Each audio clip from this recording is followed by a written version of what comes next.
What if you could walk away from your job in just 10 years? Not by winning the lottery, not by already being rich, but by setting up a system where your money works harder than you do. Most people are already sitting on the engine that could set them free. They just quit right before it turns on. Today, I'm giving you the actual 10-year roadmap, plus a simple clock that makes your progress measurable. Drop a comment with your age or whether you've already started investing. Knowing where you stand actually matters here. And stick around, because later I'll show you the exact tipping point where compounding flips from feeling pointless to feeling unstoppable. So why do so many people end up working decades longer than they actually need to? It's not because early freedom is impossible. It's because the first few years of building wealth feel genuinely discouraging. At the start, every dollar depends entirely on your effort, your labor, your discipline, your sacrifice, and the results look almost invisible. That gap between effort and outcome convinces people the whole thing doesn't work, when really it's just still gathering speed. Here's the math nobody shows you. Say you save $400 a month. After 10 years, that's about $48,000 before any growth. Respectable, but stacked against a 30 or 40-year retirement horizon, it can feel almost pointless. That sense of futility is exactly what makes people quit right when they're closer to a turning point than they realize. Think of it like pushing a boulder up a hill. Every step takes real effort. The weight drags on you, and nothing about it feels worth the struggle yet. Add in friends spending freely, family questioning why you'd even bother, markets swinging up and down. The frustration builds, but the process isn't broken. It's doing groundwork every system needs before compounding actually takes the wheel. Take Jenna. At 28, she decided she wanted out of her job by 40. She committed to saving $500 a month, skipped the dinners out, drove an old car, picked up freelance work on the side.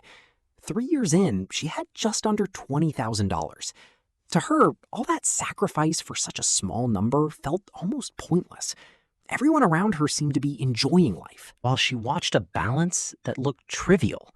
She nearly walked away from the whole plan. Here's the part that matters. That modest balance wasn't a failure. It was exactly what the system needed. Those years built the base. Her money was finally large enough to start earning its own money. And that shift, when growth stops depending only on you, is the moment everything changes. That's the fragile bridge most people never cross, because they quit right at the edge of real progress. So how do you know how close you actually are? There's a shockingly simple way to estimate it, a formula called the Rule of 72. Take 72 and divide it by your average annual return. That tells you roughly how many years it takes your money to double. At a 10% return, 72 divided by 10 is 7.2. Meaning your money doubles roughly every 7 years. Start with $50,000, and 7 years later, you've got $100,000. Another 7 years, $200,000. 7 more, $400,000. Each cycle feels slow at first, but the jumps get bigger every single time. The real danger isn't the market, it's waiting too long to start.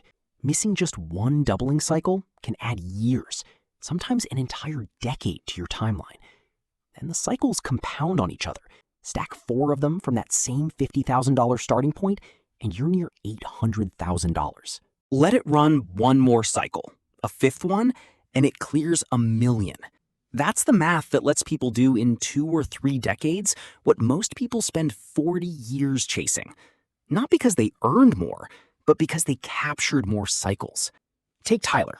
In his 30s, he invested $60,000.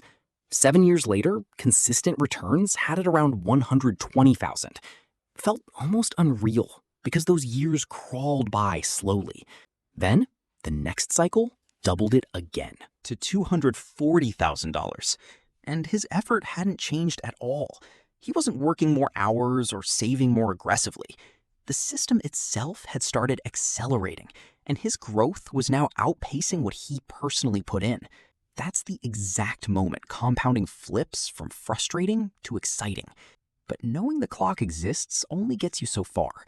If what you're feeding into it is too small, the cycles won't carry you anywhere near freedom.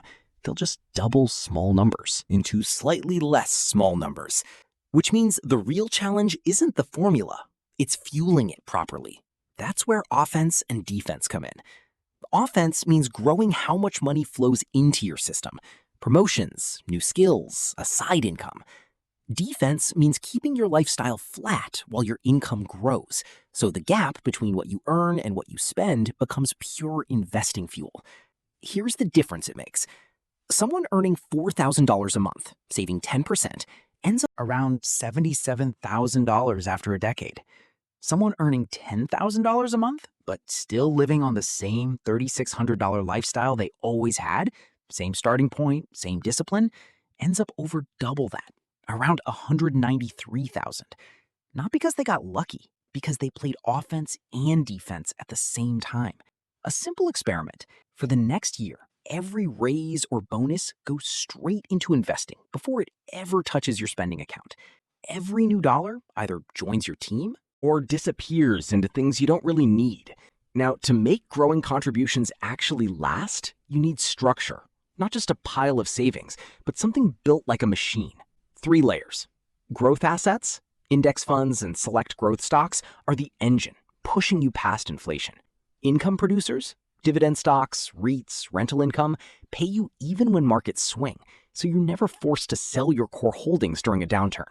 And stability assets, bonds, high-yield savings, a small cash cushion, act as your shock absorbers, giving you liquidity when things get rocky instead of forcing a bad sale.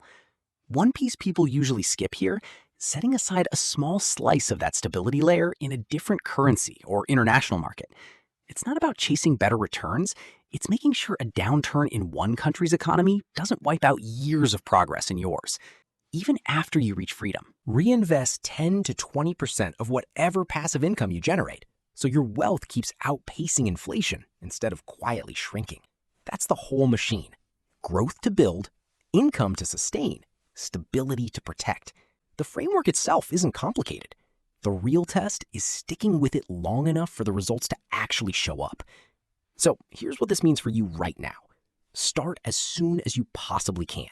Every missed cycle costs you real years. Grow your income while keeping your lifestyle exactly where it is. And build those 3 layers. Then let part of what they generate get reinvested automatically.